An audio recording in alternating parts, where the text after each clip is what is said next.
señor Manuel Cruz. Señores, gracias a ustedes y gracias a toda la gente que nos brinda el privilegio de buscar nuestros comentarios cada día. Miren, quiero referirme a dos situaciones que creo que se están dando en torno a la candidatura, ¿verdad? O a la virtual candidatura, no es candidato oficial todavía, de el licenciado Abel Martínez Durán. Ustedes saben que he dicho y quiero reiterarlo, que me parece que el señor Abel Martínez como producto político es un buen producto.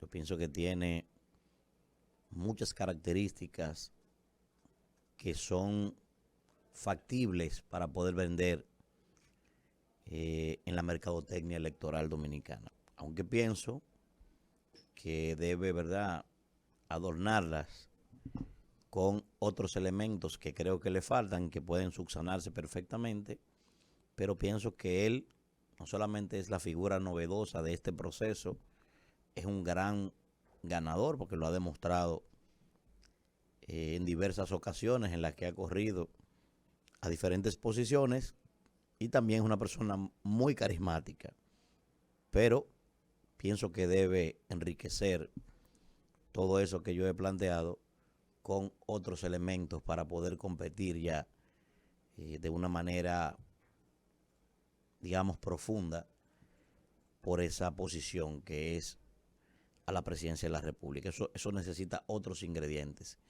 que yo pienso que él debe asumir. Ahora bien, hay un elemento de los dos que voy a tocar que me parece que tienen al señor Abel Martínez en una encrucijada. Y es el hecho de que, como todo el mundo sabe, Abel Martínez se convierte en candidato del PLD o en virtual candidato en la consulta prácticamente con una estructura prestada, digamos, para llamarle de alguna forma, porque todo el mundo sabe que gran parte de la estructura que le apoyó es la estructura del danilismo, ¿verdad? Aunque eso varía fundamentalmente ya con un Danilo deshabilitado, pero hay gente ahí que todavía al día de hoy sí le debe y le profesa lealtad al señor Medina. Entonces, con esas características es con la que él se convierte en el virtual candidato de ese partido. ¿Qué pasa entonces? Que Abel, siendo la figura novedosa, la figura nueva de este partido, lo lógico, lo recomendable, lo que entiendo yo que él necesitaría es no solo ser una figura nueva, sino también proyectar eso hacia afuera, porque tú tienes en este momento una marca que está en términos social bastante maltratada, evidentemente que tienes como candidato que tratar de parecerte lo menos posible hacia afuera a esa marca. Sin embargo, ¿por qué digo que está en una encrucijada? Porque esa marca necesita estar ahora mismo lo más cohesionada posible. Porque ahí todo el que está haciendo una bembita, todo el que se incomoda, lo primero que hace es amenazar con que se va a la fuerza del pueblo o se va a otro lugar. Entonces, eso tiene a ese partido en una dificultad, digamos, pletórica. Porque ahora mismo hay que cuidar que nadie haga bembita, porque automáticamente lo que habla es de irse. Entonces, ante esa realidad, Abel ha tenido que darle espacio de participación a un grupo de gente que son conocedores de la política, son avesados, pero que socialmente no pueden sacar la cara en este momento, ¿verdad? Sobre todo muchos miembros del comité político. Y por eso lo hemos visto a él circulando con muchos de ellos. Por ejemplo, vamos a poner un ejemplo, sin que esto signifique que estoy hablando mal de nadie. Si hubiese sido yo, por ejemplo, no convierto públicamente a Francisco Javier en el jefe de campaña mío. Y lo está diciendo alguien, por ejemplo, que si yo fuera candidato a la presidencia, y me imagino que cualquiera también pensaría igual que yo, al primero que yo quisiera dirigiendo mi campaña fuera Francisco Javier. O sea, estamos hablando de un cuarto bate de la dirección de campaña en República Dominicana, probablemente de los mejores y más exitosos que haya habido en el país. Ahora, yo lo hubiese puesto a él en la práctica, pero yo hubiese puesto en este momento a otra persona a dar la cara, aunque el que dirigiera la campaña por detrás fuese él. Yo hubiese hecho eso. Segundo elemento, por ejemplo, yo no andar en la calle con el señor Medina, como anda Abel Martínez en su campaña, por dos razones fundamentales. Primero, porque el señor Medina, independientemente de que hoy no está en su mejor momento, es una figura que acumuló tanto poder y tiene un liderazgo tan sólido en ese partido que arropa la candidatura de Abel. O sea, donde llegan Danilo y Abel, evidentemente que la figura principal, aún siendo Abel el virtual candidato de ese partido, lo es Danilo Medina. Y eso disminuye, en cierta forma, la proyección del candidato. Otro elemento del por qué no andaría con el señor Medina es porque como no está en su mejor momento, en este momento tiene un gran descrédito de mucha gente, pues automáticamente eso se le inyecta al candidato. Entonces, en el PLD ha habido una lógica, me parece errada desde hace mucho tiempo, de creerse ellos mismos que las cosas que son intuito persona no afectan a la marca del partido. Por eso ustedes los ven que dicen con facilidad, si Juan Pérez tiene algo que ver, si hizo algo malo, que vaya a la justicia y eso es un asunto personal, individual. No, eso no es verdad. O sea, en política todo afecta. Ellos creen que me afecte a mí como PLDista, con Juan Pérez como PLDista, no va a afectar la marca. Eso es una equivocación. Entonces, por esa razón, ¿qué hubiese hecho yo? Yo le armo un bloque a Danilo para mantener cohesionado el partido y yo le armara otro bloque a Abel Martínez.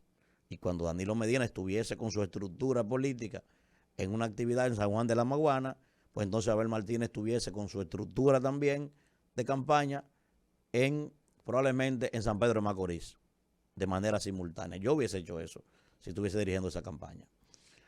¿Por qué digo encrucijada? Simple. Ya he planteado que ese grupo de personas cuando sale te ha tenido que darle participación para poder tener ese partido cohesionado y que nadie se le incomode allí, pero cuando él hace eso entonces hacia afuera él se maltrata, porque cuando la gente lo ve junto con ellos, entonces lo que dice, no, este es más de lo mismo, este no es la figura nueva que él se ha vendido. Entonces me parece que debe el señor Abel Martínez tomar una decisión respecto a eso, porque está metido en una encrucijada. Eso es como te quiero, ¿verdad? Pero no puedo seguir contigo.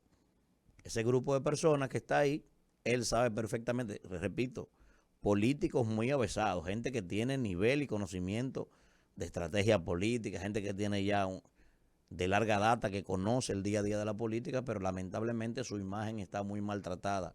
Y si él quiere crear una fisonomía particular y poder venderse hacia afuera, que sobre todo ese partido necesita crecer, porque no es verdad que con los 3 gatos que le quedan ahí van a hacer gobierno.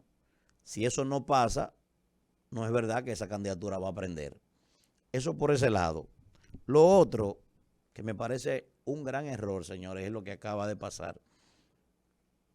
Ustedes saben, el PLD ha estado desarrollando la parte infine de la culminación del 9º Congreso José Joaquín Vidó Medina. Faltaba en ese proceso la multiplicación de sus intermedios y la renovación o elección de las autoridades provinciales, municipales y de circunscripción. ¿Qué pasa? Cuando tú defines una candidatura, lo lógico es que tú a esa candidatura no le inyectes ningún tipo de desavenencia, porque ya tú tienes que estar concentrado en proyectar eso en términos electorales, en formar tus estructuras, tus comandos de campaña, municipales, provinciales y de circunscripción. En eso es que se concentra un partido después que elige a un candidato. No se mete entonces a culminar un proceso de elección, porque todos los procesos de elección, sin importar el que sea, generan fisuras. Entonces, ¿qué era lo lógico? Lo lógico era que ese proceso se suspendiera o que se hiciera antes de elegir al virtual candidato, para que cualquier tipo de desavenencia pudiera subsanarse antes de tener la candidatura. En este momento lo que debió proponer Abel Martínez fue que se comenzaran a formar los comandos de campañas de él para salir en enero a recorrer todo el país con sus estructuras. Se metieron en eso, señores, y donde quiera que han hecho esas elecciones, lo que hay hoy es un problema. Y los grupos que han perdido lo que están es amenazando con irse a la fuerza del pueblo. Oigan, para que ustedes vean el desorden que hay ahí en términos estratégicos. Por ejemplo, yo no he querido referirme, puse un Twitter sobre eso, porque la mayoría de las personas que están en ese problema, en la circunscripción número 2 del distrito, son mis amigos. Yo, de hecho, en algún momento pertenecía a los dos grupos que se están enfrentando.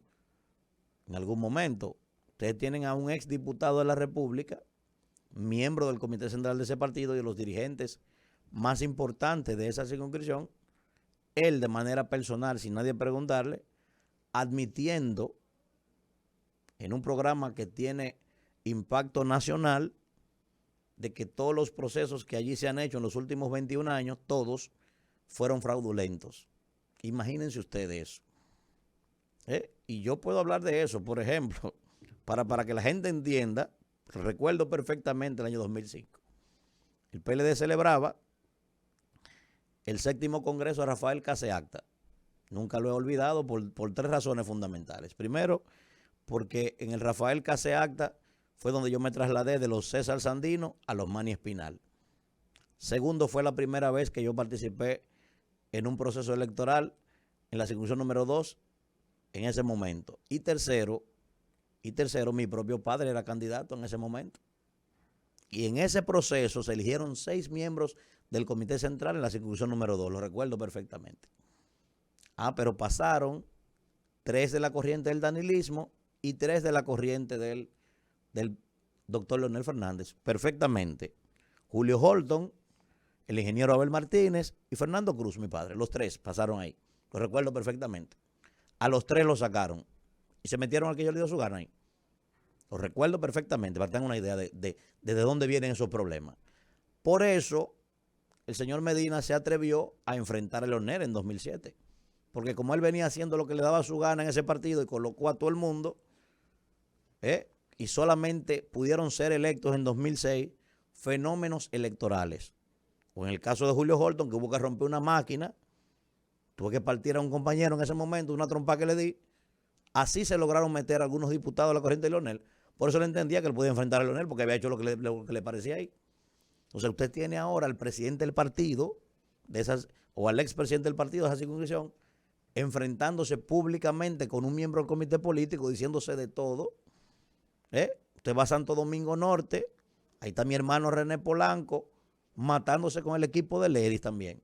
Usted va a Santiago, usted va a Santo Domingo Este, donde quiera que se ha celebrado eso, lo que hay es un problema hoy, cuando lo que debió hacerse fue dejar eso para luego y concentrarse en la candidatura del candidato.